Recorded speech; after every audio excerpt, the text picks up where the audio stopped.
बिस्मिल्लाहिर्रहमानिर्रहीम। अस्सलाम वालेकुम नाज़रीन, प्रोग्राम खबर की खबर के साथ मैं हूं आपका मेज़बान डॉक्टर बुलंद इकबाल। सबसे पहले नज़र डालते हैं आज की टॉप स्टोरीज पर।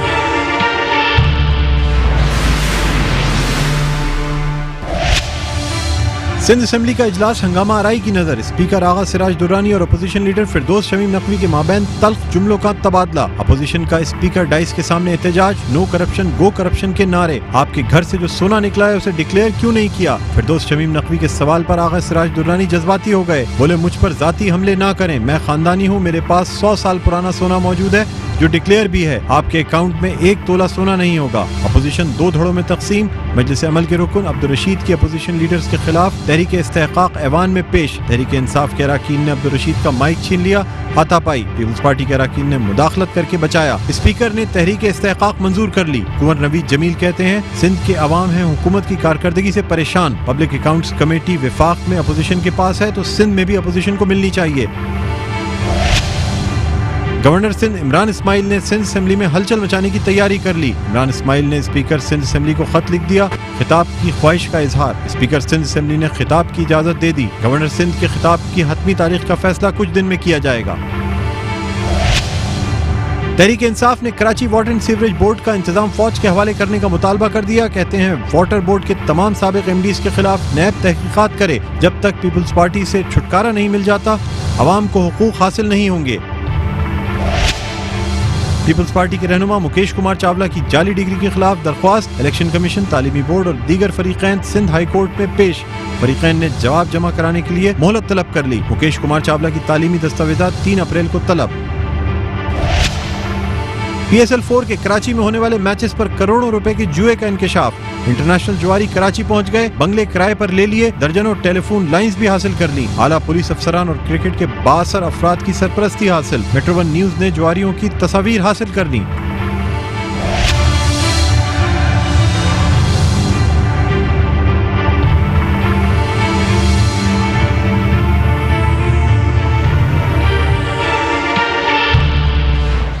जी नाज़रीन, स्टोरीज आपने देखी और इससे पहले कि अपने प्रोग्राम का बाकायदा आगाज़ करें, पहले आज के मेहमानों को आपसे तारुफ कराता चलूँ। मेरे पहले मेहमान हैं मुत्तहिदा कौमी मूवमेंट पाकिस्तान के रहनुमा हैं। इसके अलावा कौमी असम्बली में डिप्टी पार्लिमानी लीडर भी रह चुके हैं। मेरे साथ मौजूद हैं इकबाल मोहम्मद अली साहब। अस्सलाम वालेकुम सर, आप खैरियत जी।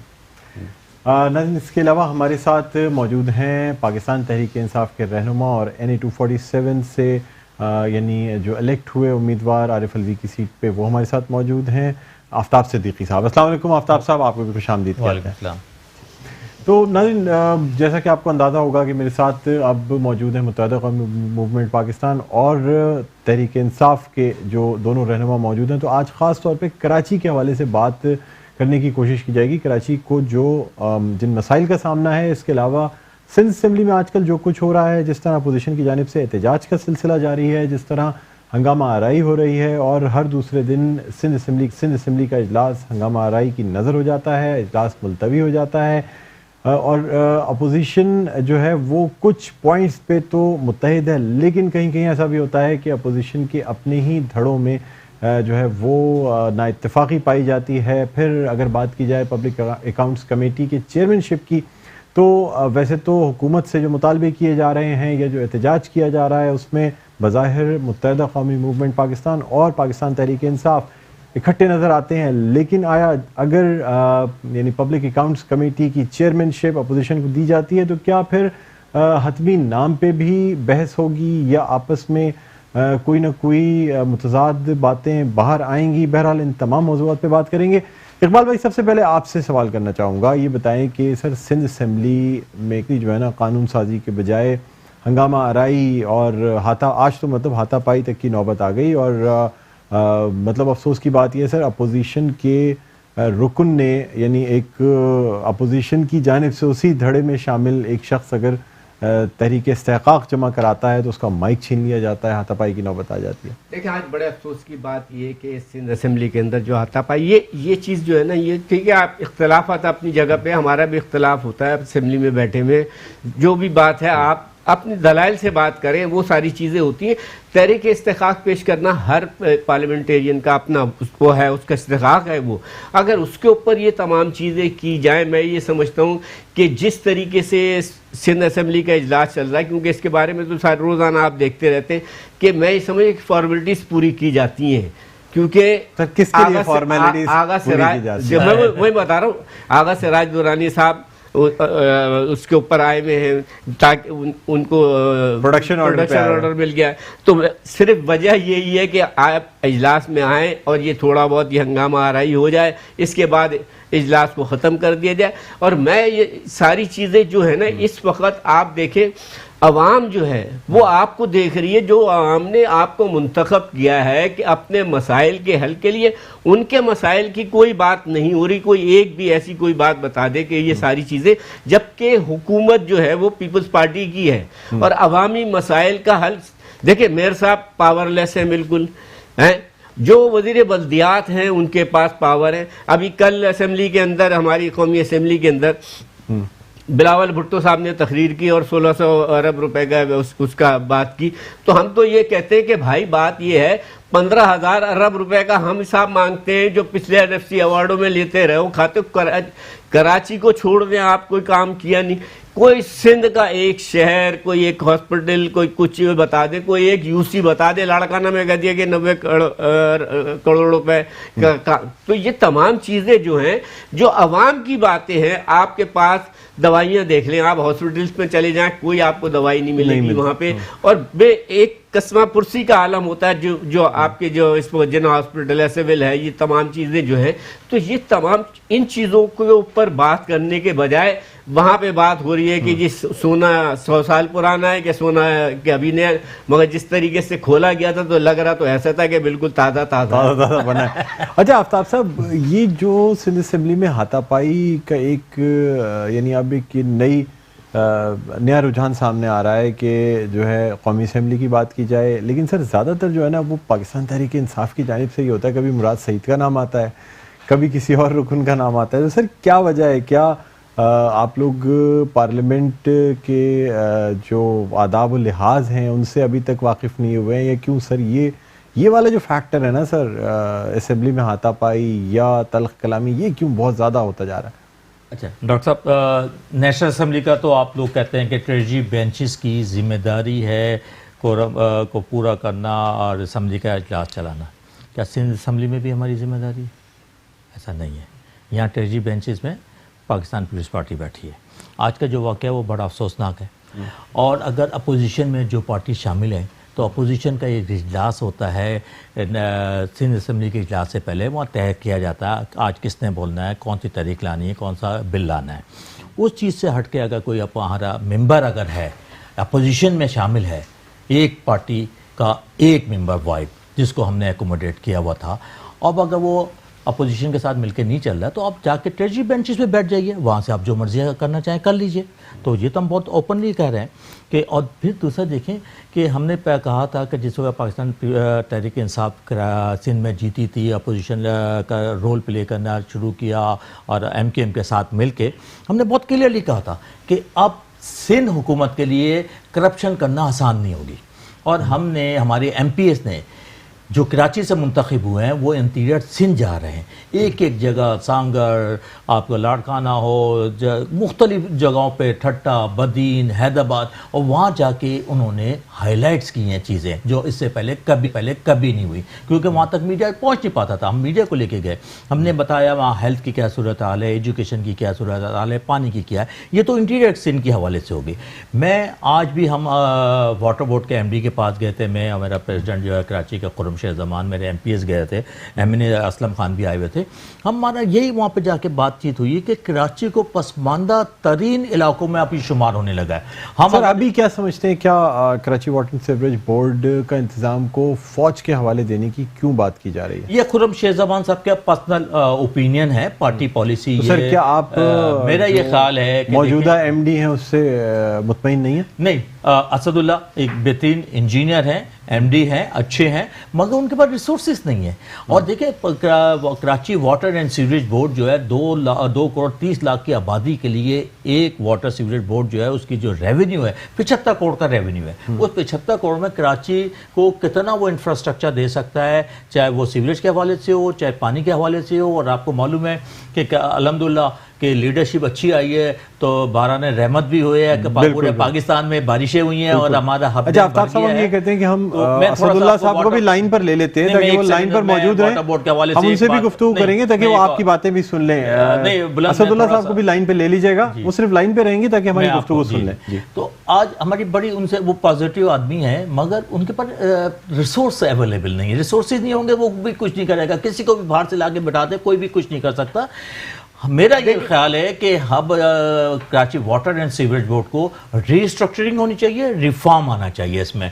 और फेडरल गवर्नमेंट ने जो अपना ट्रांसफॉर्मेशन कमेटी ने जो रिकमेंडेशन दी हैं उसमें भी ये कहा है कि वाटर बोर्ड के लिए रीस्ट्रक्चरिंग के लिए अगर कोई हेल्प चाहिए तो तैयार है, अदरवाइज इसको प्राइवेटाइज कर देना चाहिए और एक प्राइवेट इदारा बना दें जो अपना रेवेन्यू भी कलेक्ट करे। 16-17 पैसे पे ये पानी बेच रहे होते हैं, वो भी पैसे इनको मिलते नहीं हैं। इनकी यहाँ पोलिटिसाइज होने के बाद जो टीमें काम नहीं कर रही हैं, यूनियन बाजी ज़्यादा हुई हुई है।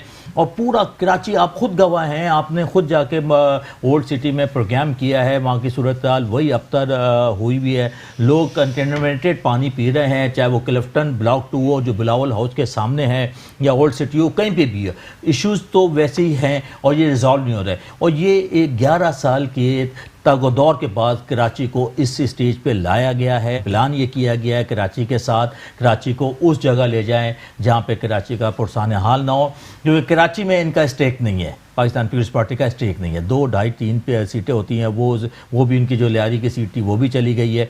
तो हम तो बहुत ही, मैं तो समझता हूँ कि कराची के लिए पूरा एक कंप्लीट पैकेज, और ये कहते हैं जी फेडरल को पैकेज देना है। फेडरल ने ठीक है अपनी जिम्मेदारियाँ पूरी करनी है, प्राइम मिनिस्टर ने पैकेज का अनाउंसमेंट करना है, मगर ये तो बताएं ना कि जो NFC अवार्ड है उसके तहत 24.5% कराची को मिलता है, वो कहाँ जाता है? इसके अलावा SRB का एक रेवेन्यू है जो 100 बिलियन का है। ये सब करप्शन की नजर होता आया है। 90% आप सिंध को कराची पे करता है ना, सिंध हुकूमत को। आप पिछले 11 साल में 10 बसों का तोहफा सिर्फ सिंध गवर्नमेंट ने दिया है। जो SRB का रेवेन्यू है वो 98% कराची से जनरेट होता है। और अब क्या इंटीरियर सिंध में रेस्टोरेंट नहीं है, क्लिनिक्स नहीं है, डॉक्टर नहीं बैठ रहे, लॉयर नहीं बैठ रहा, लॉयर काम नहीं कर रहे, क्या वहाँ पे कारोबार ज़िंदगी नहीं हो रहा? क्या वहाँ से रेवेन्यू जनरेट क्यों नहीं हो पाता? ये ज्यादती है कराची के साथ। ये नहीं कि हमारा ताल्लुक कराची से, हमारा ताल्लुक सिंध से। हम सिंध में रहते हैं, कराची हम उसका एक कैपिटल है, कराची को उसका हक मिलना चाहिए। इसी तरह सिंध के बाकी शहरों सर, आप इसीलिए हम जा रहे हैं। जो बल्दियाती इदारे हैं, अगर हम DMCs की बात करें, KMC की बात करें, तो क्या आप मुतमईन हैं? देखिए कि बिल्कुल भी मुतमईन नहीं हो। उसकी वजह यह है कि इख्तियारात उनके पास भी नहीं है, वो रोना रो रहे हैं कि इख्तियारात नहीं है। उस इख्तियार के लिए हम MQM के साथ तो की बात नहीं कर रहा, मैं मेयर के साथ खड़े हैं, उस इदारे के साथ खड़े हैं, और अगर ज़रूरत पड़ती है तो PTI पूरा सपोर्ट करेगी उस इख्तियार को दिलवाने में। आपने इख्तियार क्यों लिया? आपने सॉलिड वेस्ट मैनेजमेंट का इख्तियार ले लिया, आपने वाटर एंड सीवरेज बोर्ड का इख्तियार किस लिए था? उसको बेहतर करने के लिए। इस पर मजीद आपसे गुफ्तगू करेंगे और इकबाल भाई से भी राय जानेंगे, खासतौर पर KMC और DMCs के हवाले से। नाज़रीन, छोटा सा वक्फे के बाद दोबारा आपकी खिदमत में हाजिर होते हैं, कहीं ना जाइएगा, देखते रहिए प्रोग्राम खबर की खबर।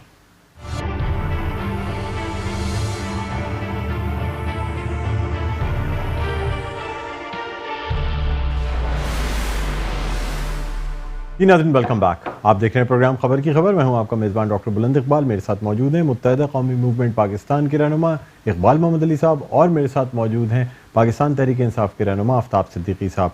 इससे पहले गुफ्तगू को आगे बढ़ाएं, यहाँ हम MD water board Asadullah Khan को लाइन पर लेना चाहेंगे, उनसे बात करना चाहेंगे। अस्सलाम वालेकुम असदुल्ला साहब, खुशामदीद कहता हूँ प्रोग्राम खबर की खबर में। वालेकुम सलाम, कैसे हैं डॉक्टर साहब? खैरियत से हैं? अल्लाह का करम असदुल्ला साहब, मैं ठीक हूँ। मेरे साथ इकबाल मोहम्मद अली साहब मौजूद हैं और पाकिस्तान तहरीक इंसाफ से आफ्ताब सिद्दीकी साहब मौजूद हैं। सर, सबसे पहले तो ये बताइएगा कि आज पाकिस्तान तहरीक इंसाफ की जानिब से Karachi water and sewerage board के दफ्तर का दौरा किया गया और वहाँ खुर्रमशेर जमान साहब की जानिब से ये मुतालबा सामने आया कि वाटर एंड सीवरेज बोर्ड को फौज के हवाले कर देना चाहिए। सर, ऐसी क्या वजह है कि मतलब अगर एक इदारा काम कर रहा है कराची, क्या वाटर एंड सीवरेज का, तो फिर ये मुतालबा क्यों किया गया है? सर देखें, ये तो अब पॉलिटिकल इशू है, पॉलिटिकल इशू पे तो मैं डिस्कस नहीं कर सकता। खुर्शीद जमान साहब पॉलिटिशियन हैं, वो बेहतर तौर पे जो चाहें वो स्टेटमेंट दे सकते हैं। But as far as water board is concern, water board एक कौमी अदारा है और अल्हम्दुलिल्लाह अपनी जगह पे सही काम कर रहा है। आफ्ताब सिद्दीकी साहब तशरीफ लाए थे मेरे पास और आई थिंक वो सेटिस्फाई थे जो वाटर बोर्ड की वर्किंग थी उससे। लेकिन देखें ना कि डिपार्टमेंट में इफ एंड बट्स जरूर होती हैं, ग्रेज एरिया जरूर होते हैं, हर डिपार्टमेंट में होते हैं। इसी तरह से वाटर बोर्ड में भी है। वाटर बोर्ड का जहां ताल्लुक है, मैं पहले भी अर्ज कर चुका हूं कि पानी जो है वो 50% हमारे पास है और 50% हमारे पास नहीं है। अब ये अल्हम्दुलिल्लाह ये जरूर हुआ है कि हब डैम में पानी आ गया है। जैसे आपको मालूम है, जो पानी हम इंडस का डाइवर्ट करके वेस्ट को देते थे, अब वो वापस हमने जो है वो कन्वर्ट कर दिया है, डाइवर्ट कर दिया है इंडस के ऊपर, और वेस्ट को जो है हम हब से पानी दे रहे हैं 80 मिलियन गैलन। तो अल्हम्दुलिल्लाह इस वक्त पोजीशन अच्छी है। लेकिन ये जरूर है कि आज से पहले 19 फरवरी से पहले जो है वो बड़ी क्रूशियल कंडीशन थी और अच्छी कंडीशन नहीं थी, क्योंकि हमें इंडस का पानी काट के और देना पड़ रहा था सारा वेस्ट को, तकरीबन 80 MGD से लेके 100 MGD। अब वो 80 MGD जो है हम हब से लेके और हब वेस्ट के इलाके को दे रहे हैं। ठीक है। अच्छा असदुल्ला साहब, ये भी मुतालबा किया गया है कि वाटर बोर्ड के तमाम साबिक MDs के खिलाफ नैब को कार्रवाई करनी चाहिए, नैब को तहकीकात करनी चाहिए। तो क्या सर आप इस वक्त मैनेजिंग डायरेक्टर की सीट पर बैठे हुए हैं, आप समझते हैं कि क्या पहले, क्योंकि जब एक शख्स आके चार्ज लेता है और तमाम चीज़ों को देखता है तो कम से कम इतना अंदाज़ा ज़रूर कर सकता है कि क्या साबका दौर में MDs कुछ ऐसी एक्टिविटीज़ में इन्वॉल्व रहे हैं कि नैब की जानिब से तहकीकात शुरू करनी चाहिए? मैं बिल्कुल इस चीज को डिनाई करता हूं। वाटर बोर्ड के किसी MD ने कोई ऐसी एक्टिविटीज नहीं की हैं। अगर आप शुरू से लेके चलेंगे तो अब तक तकरीबन कोई 22 MDs आ चुके हैं।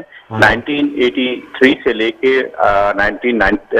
2019 तक तकरीबन इतने 23 के करीब MDs आ चुके हैं, और उनमें से कोई ऐसी एक्टिविटीज में या किसी के खिलाफ ऐसी कोई एक्टिविटीज नहीं पाई जाती हैं। अच्छा, नैब देखता रहा है, एंटी करप्शन देखता रहा है इस डिपार्टमेंट को, तो मैं ये बिल्कुल नहीं समझता हूँ कि किसी भी MD के खिलाफ कोई ऐसी खबर आई। सवाल इनसे कर लिया। असद साहब मुनासिब जवाब अपने हिसाब से नहीं दे सकते। अच्छा असदुल्ला साहब, अभी इकबाल मोहम्मद अली साहब भी आपसे बात करना चाह रहे हैं। जी सर आंखों पे सर, मेरे मोहतरम है। असद साहब, बात ये है कि आपने तो सारी चीजें बता दी, मगर जो इस वक्त पानी का मसला तो अपनी जगह पे है, और मैं थोड़ा सा आफ्ताब भाई की बात से इख्तलाफ करूंगा कि प्राइवेटाइज कर दीजिए। प्राइवेटाइज मसले का हल नहीं है, और आपको भी पता है कि हम भी 88 से काम कर रहे हैं आपके लोगों के साथ, सारी चीजें काउंसिल से लेके अभी तक, मगर उसमें पानी की शॉर्टेज है, सही है। मगर बाज़ जगह पे आपकी जो लाइनमैन हैं और जो दूसरी एक्सियंस हैं, ये हैं,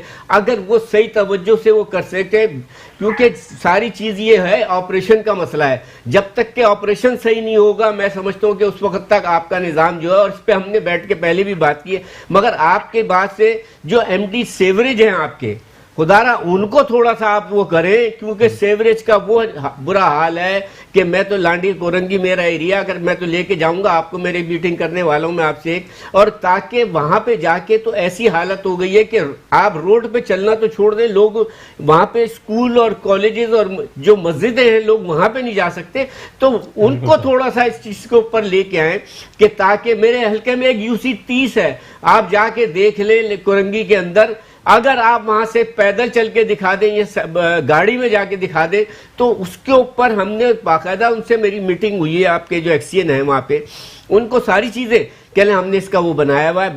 बजट कैसे नहीं है, मेरे ये समझ में नहीं आता है कि सिंध हुकूमत आपके पास सईद गनी बैठे हुए हैं, जो आपके लोकल बॉडीज के मिनिस्टर हैं, उनसे ले बजट दे कि ये अवाम का मसला है, ये सारी चीजें मसला है, सीवरेज का मसला है, पानी का मसला है, कैसे नहीं है, क्योंकि ये खाते रहे करप्शन। देखे बात दूसरी तरफ चली गई कि तमाम MDs की वो किया जाए कि इन्होंने करप्शन किए नहीं किए। जो असल करप्ट लोग बैठे हुए हुकूमत में, पहले उनसे तो हिसाब लें। जब उनसे हिसाब लेंगे, मेरे दावा है कि कराची शहर क्या पूरे सिंध के अंदर जब ये पैसा लगेगा करप्शन से निकालेंगे, तो आप देखिएगा सारी मसाइल का हल खुद निकल आएगा। मगर मेरी आपसे रिक्वेस्ट यही है कि कम से कम इसके ऊपर एक जामिया प्रोग्राम बनाएं ताकि आपके जो डिस्ट्रीब्यूशन का मसला, असल मसला है डिस्ट्रीब्यूशन का, अगर डिस्ट्रीब्यूशन सही हो जाए, वॉलमैन सही हो जाए, देखिए करप्शन है आपके यहाँ, इसमें कोई दो राय नहीं है। आपके यहाँ या जो वॉलमैन हैं ये हैं वो सारे करप्शन है अपनी मर्जी से,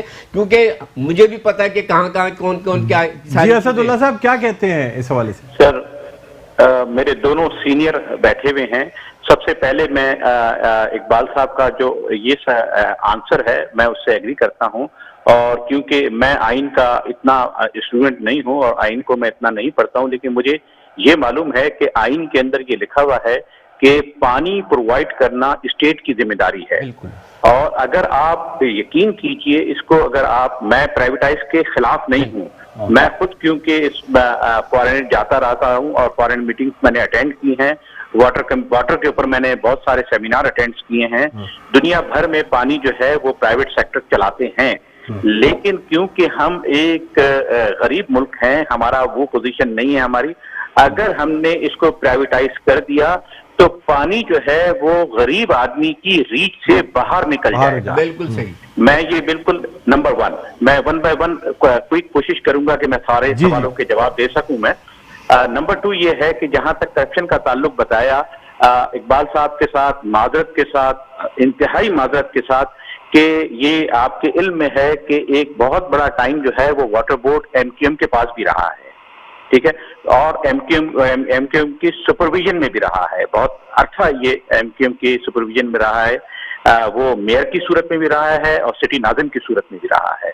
और नो डाउट कि उन दिनों में अगर आपको याद हो कि तामीर कराची के अंदर बहुत ज्यादा काम भी हुए हैं, बहुत काम हुआ है, ठीक है, मैं ये भी बताता चलूं।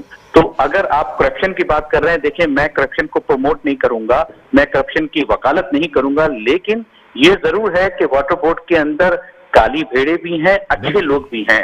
करप्शन का आंसर होगा, उसको हम, कोशिश हमारी यही है, मैं ये जिसको कहते हैं ना, क्योंकि बटरिंग नहीं कर रहा हूं, लेकिन मैं ये आपको बिल्कुल हल्फिया ये बात बता रहा हूं कि मौजूदा मिनिस्टर सईद गनी साहब की तरफ से मुझे ये सख्त हिदायत है और मैं उस पर अमल पैरा भी हूं कि कोई भी इस किस्म की करप्शन न हो और कोशिश ये करें कि हर एक को टाई अप करें।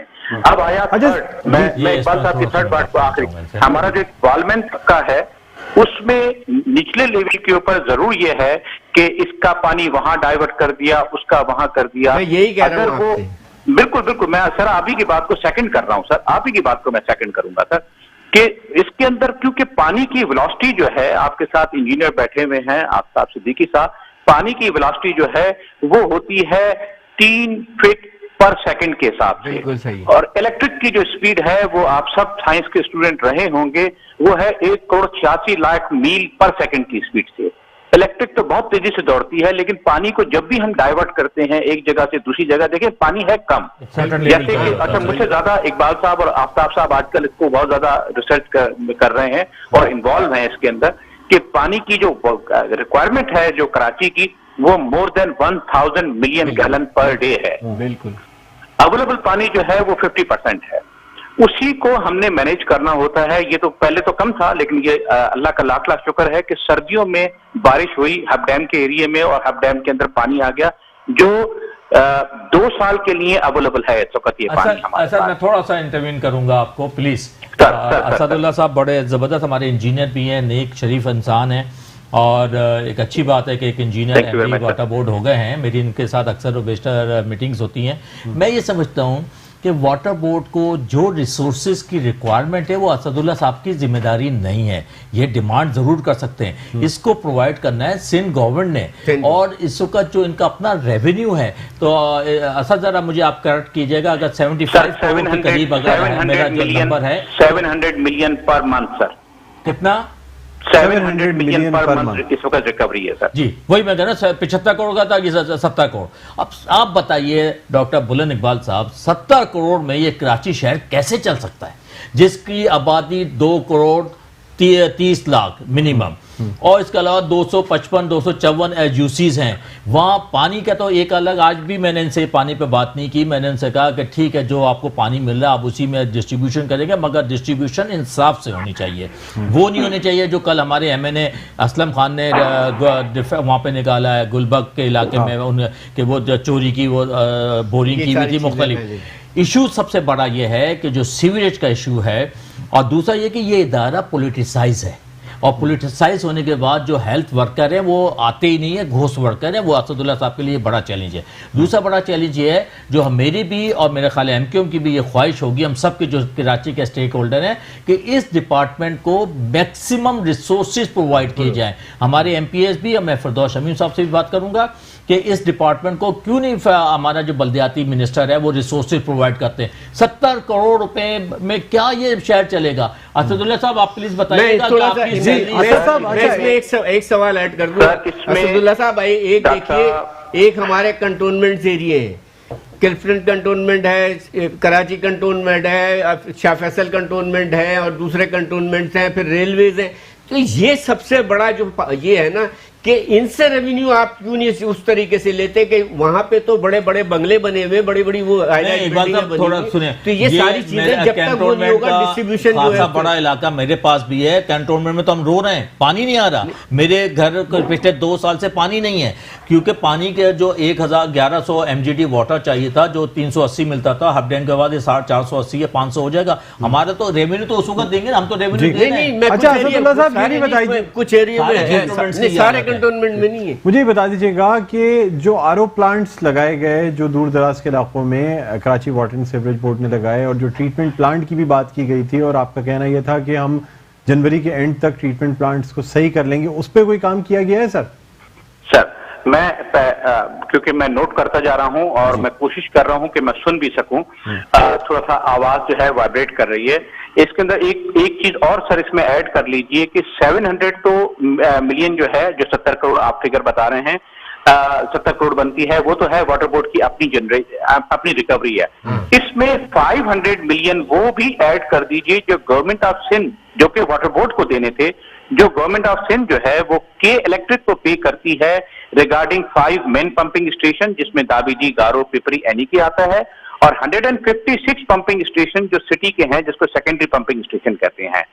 आपके घर पे जो पानी पहुंचता है वो 3 स्टेज पे पंपिंग होके पहुंचता है, और के इलेक्ट्रिक को जो गवर्नमेंट ऑफ सिंध के देती है, जो कि बेसिकली वाटर बोर्ड को देना है, लेकिन वाटर बोर्ड के पास डिफॉल्ट कर गया ना इदारा, मतलब फाइनेंशियली डिफॉल्ट किया हुआ है। सिंध गवर्नमेंट सपोर्ट कर रही है, ना कि रिफॉर्म करे, रिस्ट्रक्चरिंग करे, आप डिफॉल्ट किया हुआ है। डिफॉल्ट सर मेरी अगर आप सुन लें जी जी, तो इसके अंदर बेसिकली गवर्नमेंट ऑफ सिंध की ये इंटरवेंशन के बाद और गवर्नमेंट ऑफ सिंध ने ये अप्रूवल दी, और इसकी पेमेंट जो है हर माह के इलेक्ट्रिक को, क्योंकि के इलेक्ट्रिक को वाटर बोर्ड नहीं दे सक रहा था, उनका जो भी चार्जेस थी इलेक्ट्रिसिटी की वो नहीं दे सक रही थी। तो इसके बाद गवर्नमेंट ऑफ सिंध ने इंटरवेंशन किया, और पिछले 3 साल से गवर्नमेंट ऑफ सिंध जो है वो पे कर रही है वाटर बोर्ड के इलेक्ट्रिक चार्जेस के इलेक्ट्रिक को, जो कि अमाउंट बनता है मोर और लेस प्लस माइनस ये होता रहता है, कभी 490 होता है और मैक्सिमम ये 500 को। तो 50 करोड़ ये भी आप इसमें ऐड करें जो गवर्नमेंट ऑफ सिंध दे रही है वाटर बोर्ड के बिहाफ पे के इलेक्ट्रिक को दे रही है। तो ये बताइएगा कि आपकी आउटस्टैंडिंग्स मुख्तलिफ डिपार्टमेंट्स पे क्या निकलती हैं, टोटल आउटस्टैंडिंग्स जो हैं? असदुल्ला साहब ब्रीफली आंसर कर दीजिएगा, फिर हम एक ब्रेक पे जाएंगे, आप लाइन पे ही रहिएगा, ब्रीफली आंसर कर दें। ओके जी असदुल्ला साहब ब्रीफली आंसर कर दें, फिर हम एक ब्रेक पे जाएंगे, आप लाइन पे ही रहिएगा। मैं कर रहा हूं आपको बिल्कुल आंसर कर रहा हूं मैं।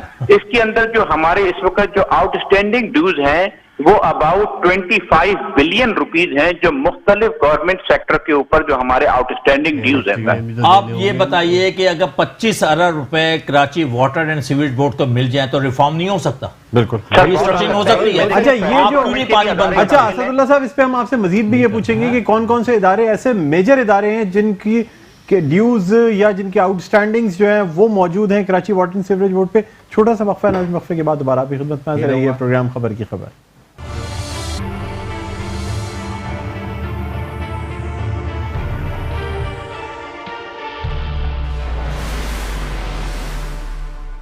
जी नाज़रीन, वेलकम बैक। आप देख रहे हैं प्रोग्राम खबर की खबर। मैं हूं आपका मेज़बान डॉक्टर बुलंद इकबाल। मेरे साथ मौजूद है मुत्तहिदा कौमी मूवमेंट पाकिस्तान के रहनुमा इकबाल मोहम्मद अली और पाकिस्तान तहरीक इंसाफ के रहनुमा आफ्ताब सिद्दीकी साहब। इसके अलावा हमारे साथ लाइन पर मौजूद हैं managing director Karachi water and sewerage board Asadullah Khan साहब।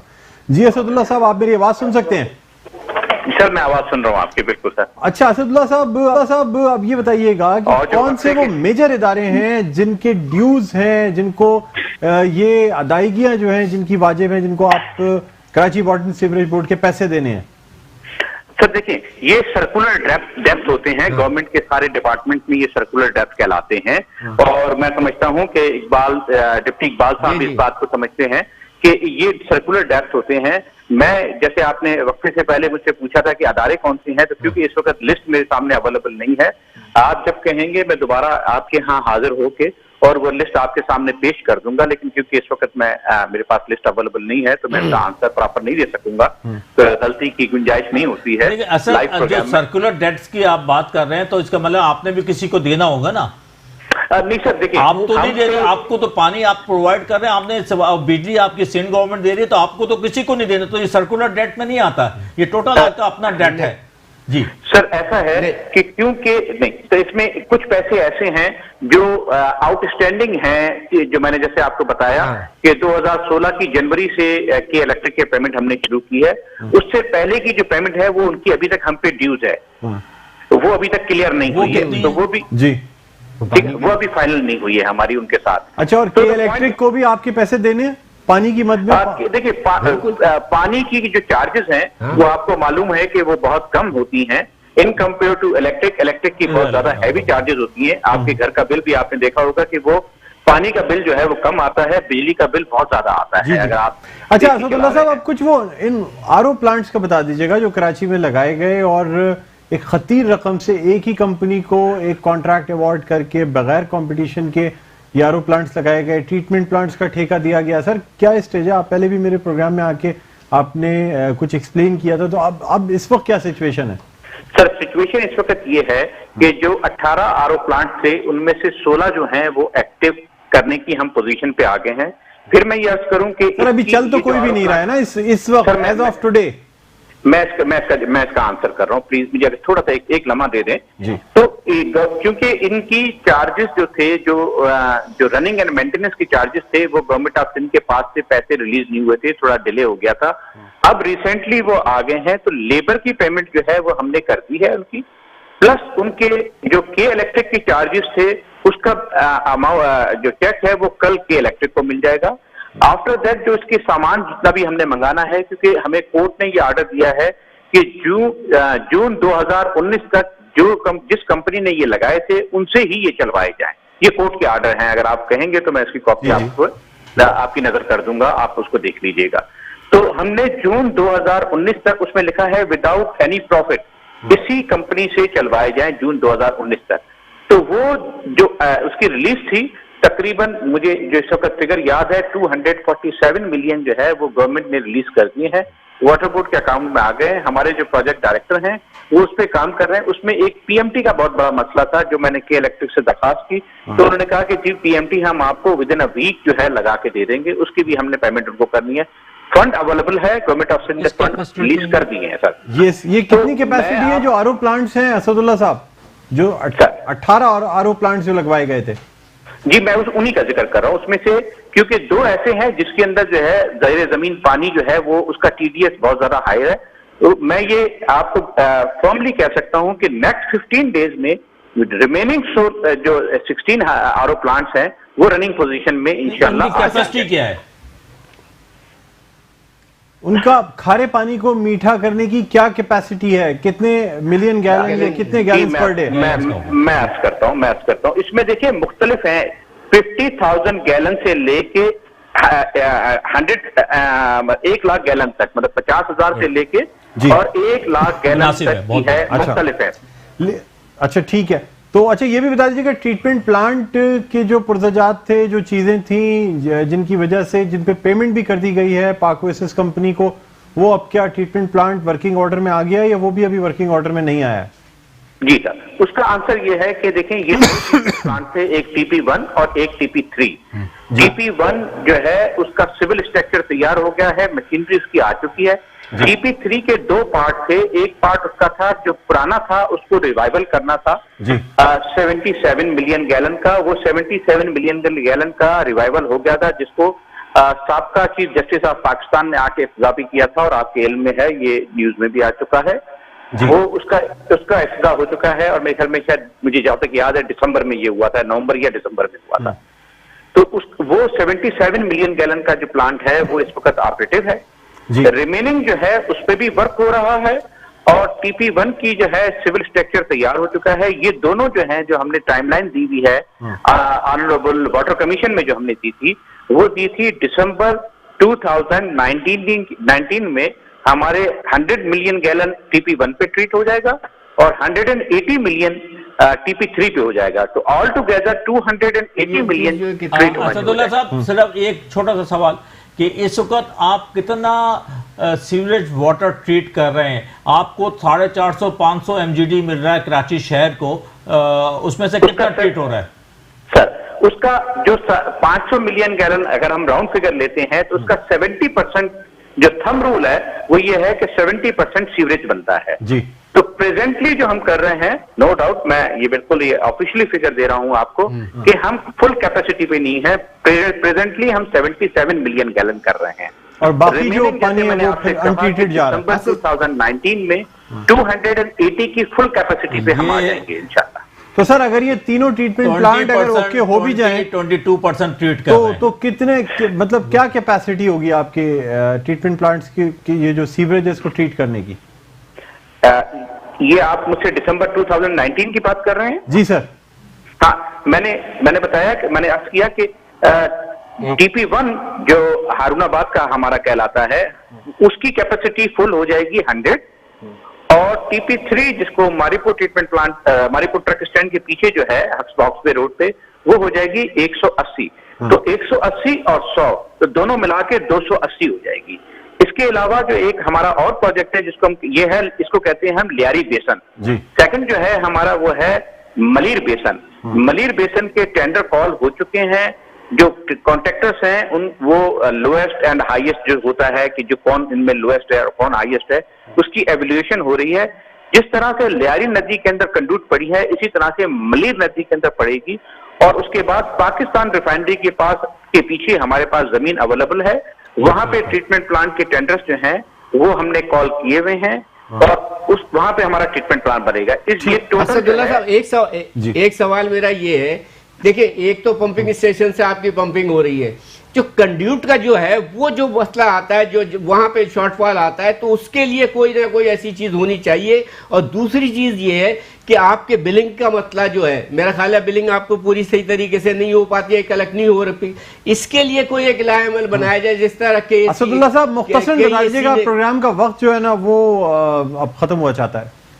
डॉक्टर साहब हमेशा तशनगी रह जाती है आपके प्रोग्राम में। किसी दिन प्रोग्राम कीजिएगा लेकिन आप अपने प्रोड्यूसर सोलो कर चुका हूँ फिर भी गुफ्तगू कंप्लीट नहीं हो पाती। साथ बात करने में जरा एक मजा आता है वरना वो तशनगी बाकी रह जाती है। जी लखनऊ से वैसे भी बिल्कुल हाँ बहुत शुस्ता। सर इसका बता दीजिए। जी सर ये बता दीजिएगा कि जो कंड्यूट जो डले हुए होते हैं पंपिंग स्टेशन से पानी आ जाता है कंड्यूट में जाके स्पीड स्लो हो जाती है पानी की। देखिए जो मैं आपकी बात समझ पा रहा हूँ कि जो जैसे लियारी नदी है, लियारी नदी के अंदर पहले आपने देखा था कि ओपन सीवरेज जाता था। अब कंडूट्स डलने के बाद जो नई कंडूट्स भी डल रही हैं ये सब पानी जो है ये सीवरेज जो है ये कंडूट में ये वाटर सप्लाई की बात कर रहे हैं इकबाल मोहम्मद अली साहब। मैं पानी की सब बात कर रहा हूँ सर कि एक तो पंपिंग स्टेशन से और एक कंडूट का। अब जब पंपिंग स्टेशन बाकायदा अगर लोड शेडिंग हो जाती है कुछ होते हैं तो वहां पे क्यों शॉर्टफॉल आ जाता है इसके अंदर ग्रेविटी के अंदर ये सारी चीजें जो है इसके। ये क्लिफ्टन की बात करें, मेरी थोड़ी सी आवाज में प्रॉब्लम हो रहा है, I'm sorry, मैं सर कंड्यूट की बात कर रहे हैं जो मैं जवाब देता हूं। कंड्यूट की बात कर रहा हूं मैं कि असदुल्ला साहब स्टेशन से पानी सप्लाई हो रहा है, आपको स्टेशन से सारी चीजें हैं जो जितना है आप उसको जो उस तरीके से जो रेशियो जिसका है, मगर जो दूसरा आपका कंड्यूट का मसला उसका मसला है तो ये ग्रेविटी से इसको जो है इसको किस तरीके से ये क्यों शॉर्टफॉल में आ जाता है एकदम कि जहां वो बंद होता है तो इधर ये भी बंद हो जाता है। क्या है कि पंपिंग स्टेशन आपको पंप करता है ग्रेविटी पे, ठीक है ना। और ग्रेविटी एकदम जो है ना, ग्रेविटी तो हमारा जैसे ही 24 घंटे चल रहा होता है, तो वो ग्रेविटी भी बंद हो जाएगी ना। नहीं, ग्रेविटी पूछे 24 घंटे ग्रेविटी। अच्छा, ये असदुल्लाह साहब इसका आपसे बात करेंगे। कहने का मकसद ये है कि जो हाइट से पानी नीचे उतरता है वो भी स्लो हो जाता है, हालांकि जो पानी चढ़ चुका है, जो ओरिजिनल टैंक्स में मौजूद है, उस पे कमी नहीं आनी चाहिए थी। बहरहाल बहुत शुक्रिया असदुल्लाह साहब, आपने प्रोग्राम खबर की खबर मेट्रो 1 न्यूज़ को वक्त दिया। इकबाल मोहम्मद अली साहब आपका बहुत बहुत शुक्रिया, आफ्ताब सिद्दीकी साहब आपका बहुत बहुत शुक्रिया। नाज़रीन, बहुत से कराची की अगर बात की जाए, वक्त की कमी होती है तमाम, यानी आज हमने कोशिश की कि हम कराची के पानी के मसाइल के हवाले से बात करें, लेकिन फिर भी जो है ना बात कंप्लीट नहीं हो सकी। ख़ासतौर पे जो आरओ प्लांट्स लगाए गए वो अब भी नाकारा हैं, अभी तक उन्होंने काम करना नहीं शुरू किया, हालांकि अरबों रुपए इस मंसूबे पे लग चुके हैं। इसी तरह अगर बात की जाए टीपी प्लांट्स की, तो 500 MGD में से अगर हम ये भी सोच लें कि तकरीबन 400 MGD को ट्रीट होना चाहिए, जो कि वेस्ट प्रोडक्ट बन जाता है, तो वो काम भी नहीं हो रहा। सिर्फ 77 MGD पानी जो है ट्रीट हो रहा है, और बकिया पानी बगैर ट्रीटमेंट किए हुए ये समंदर में जा रहा है, जिससे आबी हयात को भी बहुत नुकसान है। नाज़रीन, मुझे बुलंद इकबाल को इजाज़त दीजिए, अपना बहुत ख्याल रखिएगा, अल्लाह हाफ़िज़।